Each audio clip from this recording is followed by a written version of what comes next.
It's like he gets it backwards. So there is a federal response to COVID. It's just not what he's doing. So what he's doing is imposing unconstitutional mandates. There's OSHA mandates that would require businesses to fire workers who aren't vaccinated. That's the opposite of what he should be doing.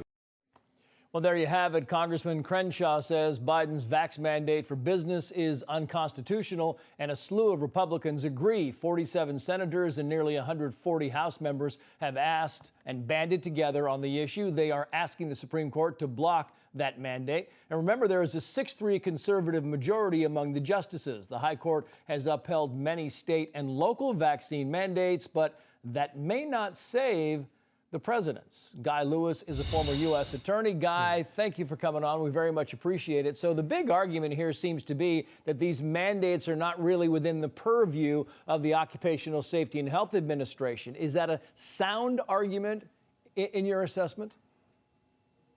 Trace, I think you've hit the nail right on the head. I mean, let's go back. The OSHA, the act they're traveling under, was established in 1970. Frankly, as a result of there being asbestos and other hazardous materials in the workplace. And so the question becomes, is really it's a constitutional struggle of epic proportions. How much power does the federal government, and in this case, Joe Biden in the White House, have over your daily lives? Can he kick you out of the military? Can he get the hospitals to fire you? Does he have all this power over the individual and the decision-making as opposed to the state or the local government?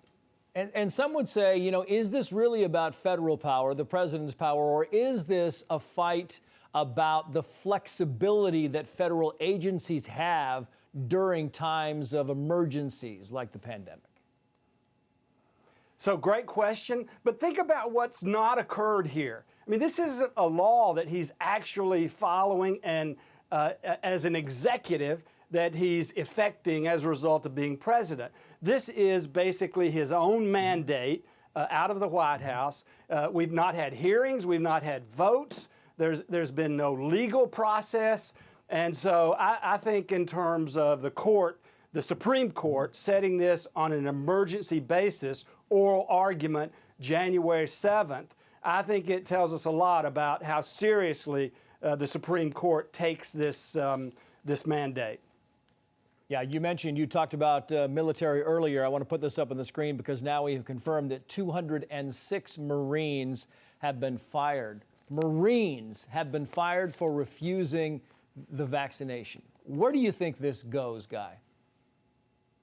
Well, you make a great point, and the irony, the irony is almost incredible to me that you're firing hospital workers, you're fired, and then we've got people lined up here in Miami-Dade County, literally waiting 5, 6, 7 hours just for a COVID test because there's not enough equipment, there's not enough people.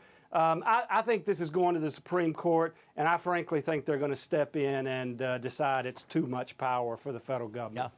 You make a good point, man. With these people, they come back from overseas missions, and we thank them for their service, and now we're firing them because they won't get a shot. Guy Lewis, great to see you as always. Happy New Year, sir.